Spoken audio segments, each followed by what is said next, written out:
قرآن و حدیث کے ذریعے سے یہاں دین سکھایا جاتا ہے، قرآن و حدیث کے ذریعے سے یہاں دین سکھایا جاتا ہے، اور دینی انشاءاللہ مسائل یہاں پر جو بچیاں ہیں وہ 40 احادیث کو یاد کر لی ہے، یہ اللہ کا شکر ہے۔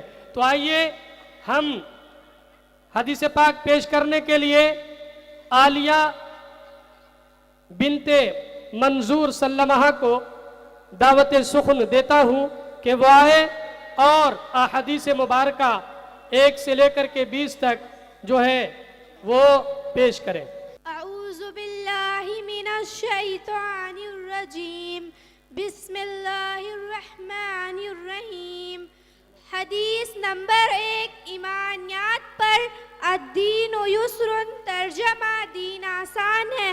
حدیث نمبر 2 عبادات پر مفتاح الجنت الصلاۃ، ترجمہ جنت کی کنجی یعنی چابی نماز ہے۔ حدیث نمبر 3 معمولات پر من غش فلیس منا، ترجمہ جو کسی دوسرے کی چیز جو دھوکہ دے وہ ہم مسلمانوں میں سے نہیں۔ حدیث نمبر 4 معاشرت پر السلام قبل الکلام، ترجمہ بات کرنے سے پہلے سلام کرو۔ حدیث نمبر 5 اخلاقیات پر علیکم بالصدق، ترجمہ ہمیشہ سچ بات کہو۔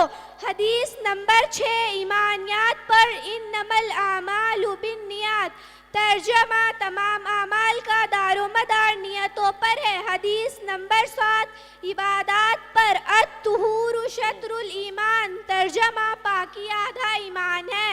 حدیث نمبر 8 معمولات پر من انتہب نبہتا فلیس منا، ترجمہ جو کسی دوسرے کی چیز چھین کر لے وہ ہم مسلمانوں میں سے نہیں۔ حدیث نمبر 9 معاشرت پر الجنت تحت اقدام الامہات، ترجمہ جنت ماؤں کے قدموں کے نیچے ہے۔ حدیث نمبر 10 اخلاقیات پر اجتنب الغضب، ترجمہ غصے سے بچو۔ حدیث نمبر 11 الصیام جنہ، ترجمہ روزہ عذاب سے بچنے کے لیے ڈھال ہے۔ حدیث نمبر 12 اذا سألت فاسأل اللہ واذا استعنت فاستعن باللہ، ترجمہ تجھے جب بھی کچھ مانگنا ہو اللہ ہی سے مانگا کر، اور تجھے جب بھی مدد طلب کرنی ہو اللہ ہی سے مدد طلب کیا کر۔ حدیث نمبر 13 احسن الکلام کلام اللہ و احسن الحدی حدی محمد صلی اللہ علیہ وسلم، ترجمہ سب سے اچھا کلام اللہ کا کلام ہے اور سب سے بہترین طریقہ حضرت محمد صلی اللہ علیہ وسلم کا طریقہ ہے۔ حدیث نمبر 14 لعن اللہ السارقہ، ترجمہ اللہ تعالیٰ چوروں پر لعنت فرماتا ہے۔ حدیث نمبر 15 الدعاء مخ العبادہ، ترجمہ دعا تمام عبادتوں کا مغز ہے۔ حدیث نمبر 16 من لا یرحم لا یرحم، ترجمہ جو رحم نہیں کرتا اس پر رحم نہیں کیا جاتا۔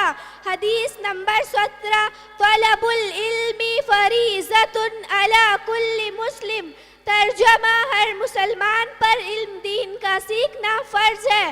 حدیث نمبر 18 الکلمۃ الطیبۃ الصدقہ، ترجمہ اچھی بات کا کہنا بھی صدقہ ہے۔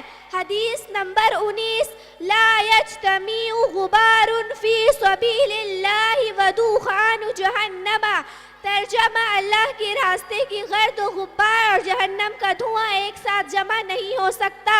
حدیث نمبر 20 اتق اللہ حیث ما کنت، ترجمہ تم جہاں کہیں بھی رہو اللہ سے ڈرتے رہو۔ شکریہ۔